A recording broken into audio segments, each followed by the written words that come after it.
የሰውነት ክብደትን ለመቀነስ ፈልገው ነገር ግን የጨጓራ ህመሞት እየከለከሉት ተቸግረዋል?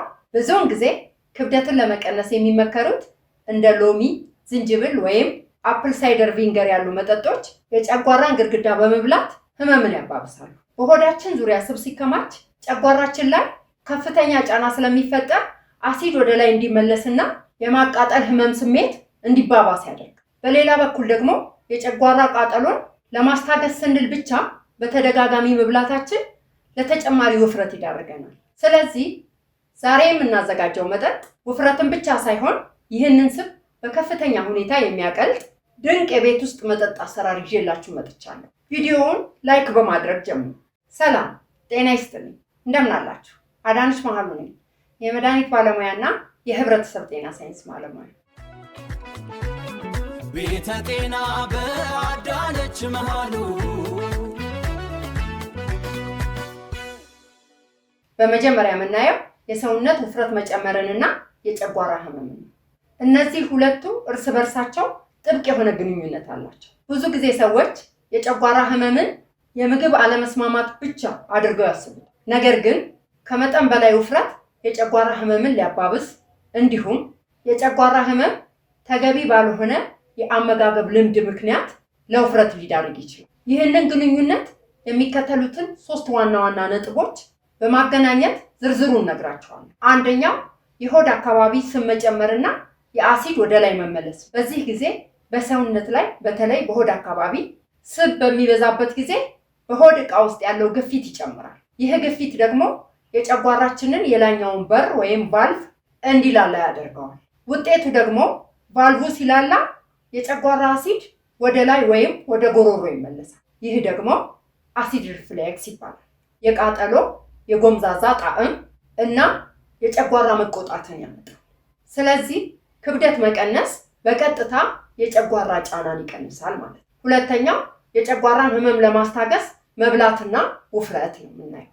በዚህ ሰዓት የጨጓራ ህመም ሲነሳ ቃጠሎውንና ህመሙን ለማስታገስ ብዙ ሰዎች ምግብ በተደጋጋሚ የመብላት ልምድ አላቸው። ምግብ በምንበላበት ጊዜ የጨጓራ አሲድ ከምግቡ ጋር ሲዋሃድ ለተወሰነ ደቂቃ እፎይታን ይሰጣል። ነገር ግን ይህ ልምድ የጨጓራ ህመምተኞችን ሳይርባቸውና ሳይፈልጉ በቃጠሎ ምክንያት ብቻ በተደጋጋሚ ካሎሪ ያላቸውን ምግቦች እንዲወስዱ ያደርጋቸዋል።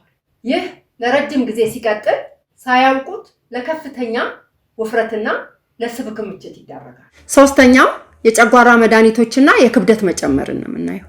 የጨጓራ ህመምተኞች በብዛት የሚወስዷቸው መድኃኒቶች እንደ ኦሜፕራዞል እና ፕሮቶን ፓምፕ ኢንሂቢተር ያሉ የአሲድ መቀነሻ መድኃኒቶች የምግብ መፈጨት ሂደትን ሊያዘገዩ ይችላሉ።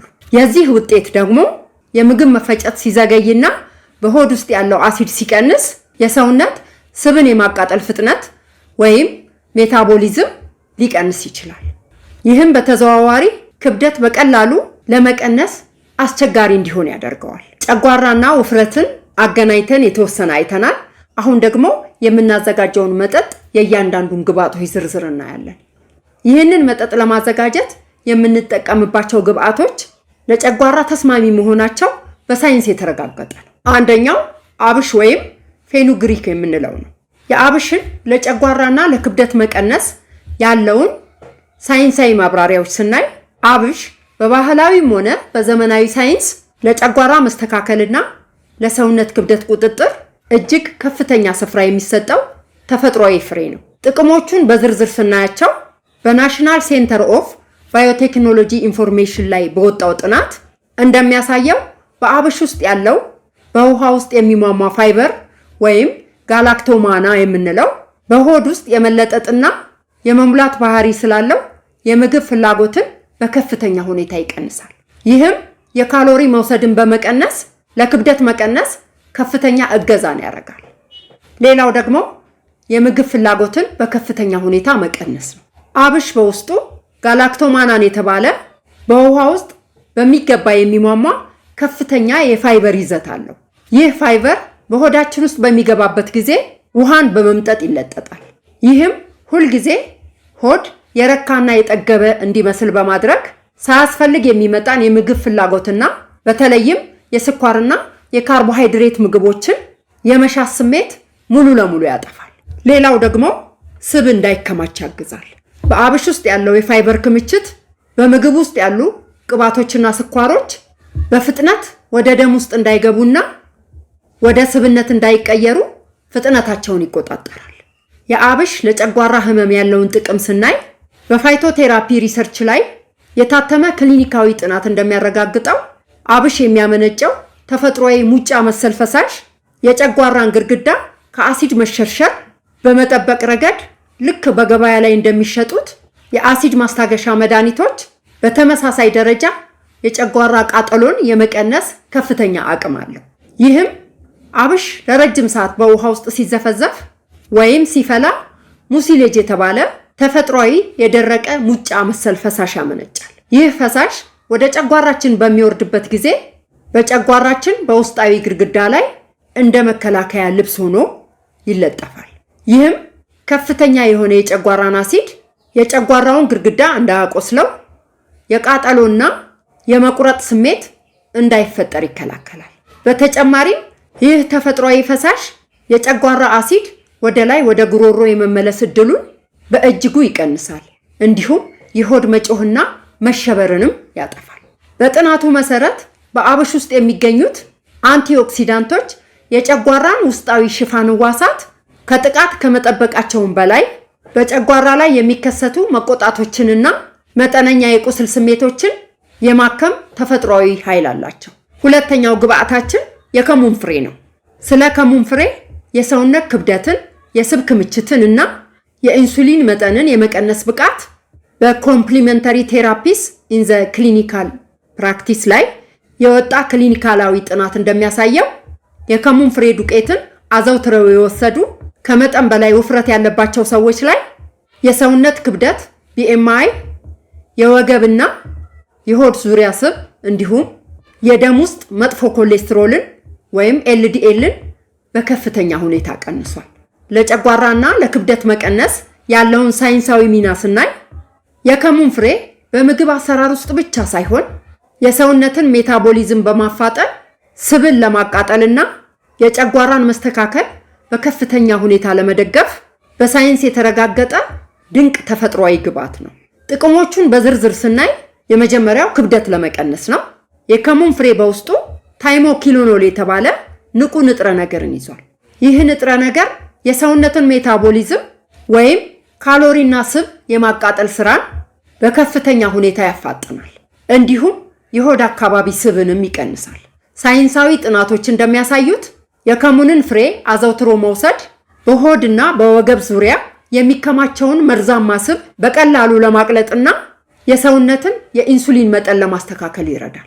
ለጨጓራ ህመም ያለውን ጥቅምና ሳይንሳዊ ሚናውን ስናይ ደግሞ በፋይቶቴራፒ ሪሰርች ላይ የታተመ ሳይንሳዊ ምርምር እንደሚያረጋግጠው በከሙን ውስጥ የሚገኙት ንቁ ንጥረ ነገሮች በተለይም ታይሞል በጨጓራ ውስጥ ያሉትን እንደ ሊፔዝ፣ አሚሌዝ እና ትሪፕሲን ያሉ የምግብ መፈጨት ኢንዛይሞችን በከፍተኛ ሁኔታ ያነቃቃሉ። ይህ ደግሞ ምግብ በፍጥነት እንዲፈጭ በማድረግ የጨጓራ ጫናን ይቀንሳል። ሌላው ደግሞ የሆድ መነፋትንና ጋዝን ያስወግዳል።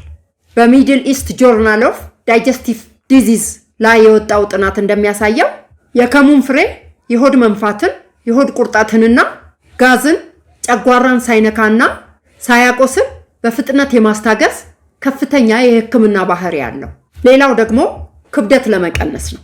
ወደ አዘገጃጀቱ ስንሄድ የሚያስፈልጉን ነገሮች 1 የሾርባ ማንኪያ የአብሽ ፍሬ፣ 1 የሾርባ ማንኪያ የከሙን ፍሬ፣ ከዛ 1 ብርጭቆ ንጹህ ውሃ፣ ከዚያ ሁለቱንም ያዘጋጀነውን በ1 ብርጭቆ ውሃ ውስጥ ዘፍዝፎ ማሳደር ነው። ጠዋት ላይ ውሃው ቀለሙን ቀይሮ ቢጫ ሆኖ ያገኙታል።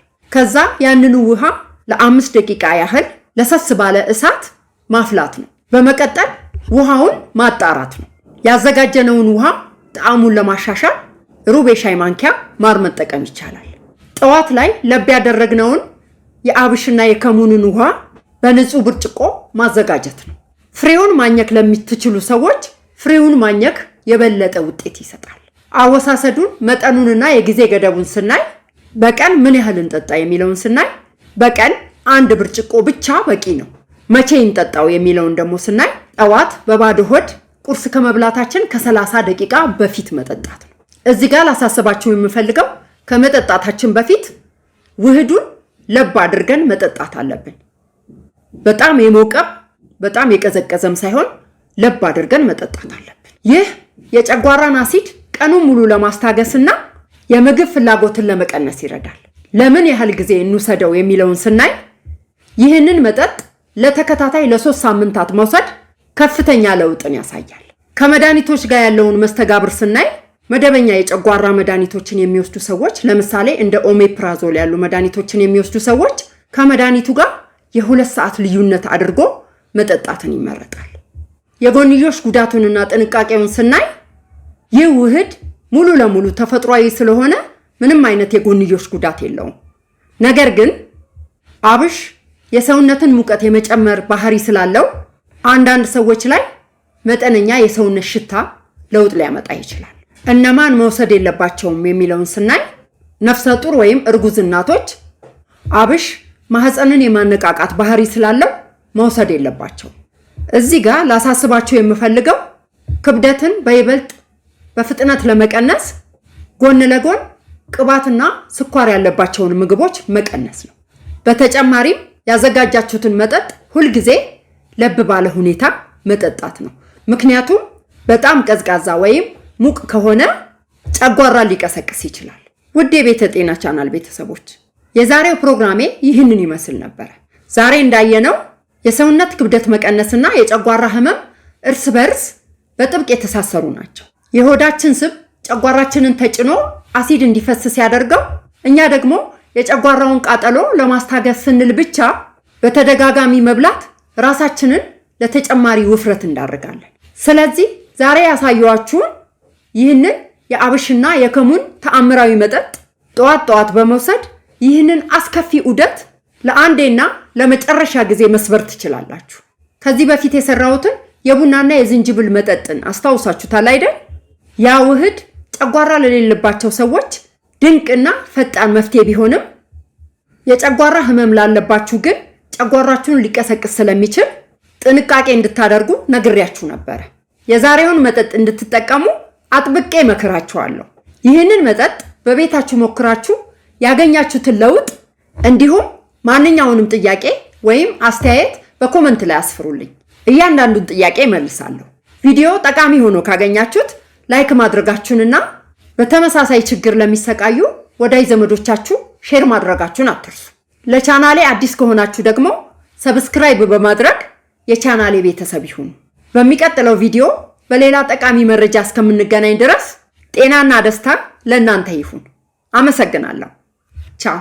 ቤት ማለት የውበት ጉዳይ ብቻ ሳይሆን የጤናው ዋስትና ጉዳይም ጭምር ነው። መኖሪያውን በአዲስ አበባ እምብርት በሆነችው በሳር ቤት ለማድረግ አስበዋል? ያውም ፑሽኪን አደባባይ አዲስ ሳይትን ከቴምር ሪል ስቴት ጋር። በዚህ ውብና ዘመናዊ መንደራችን ላይ ባለ 1 መኝታ 76 ካሬ፣ ባለ 2 መኝታ 100 ካሬ፣ ባለ 3 መኝታ 151 ካሬ ከማራኪ እይታ ጋር ተዘጋጅቶ እናንተን ይጠብቃል። ለየት ያለ ታላቅ ቅናሽ 100% ሙሉ ክፍያ ለሚከፍሉ ደንበኞቻችን ከ1.8 ሚሊዮን እስከ 6 ሚሊዮን ብር የሚደርስ ታላቅ ቅናሽ አድርገናል። አሊያም በግንባታው ሂደት ከ20% ቅድመ ክፍያ ጀምረው ቀሪውን በ3 ዓመት ጊዜ ውስጥ የሚከፍሉበትን እጅግ ምቹ ያከፋፈል አማራጭ አዘጋጅተንልዎታል። ይህ ብቻ አይደለም። የአዲስ አበባ 00 ኪሎ ሜትር በሆነችው ውቢቷ ፒያሳ ሌላ ግዙፍ የንግድ ማዕከል በቴምር ሪል ስቴት። ይህ ባለ 5 ፎቅ ዘመናዊ ህንጻችን ለወርቅ ቤቶች፣ ለኤሌክትሮኒክስ መደብሮች፣ ለስፔር ፓርቶች፣ ለካፌዎችና ለተለያዩ የቢሮ አገልግሎቶች የሚውል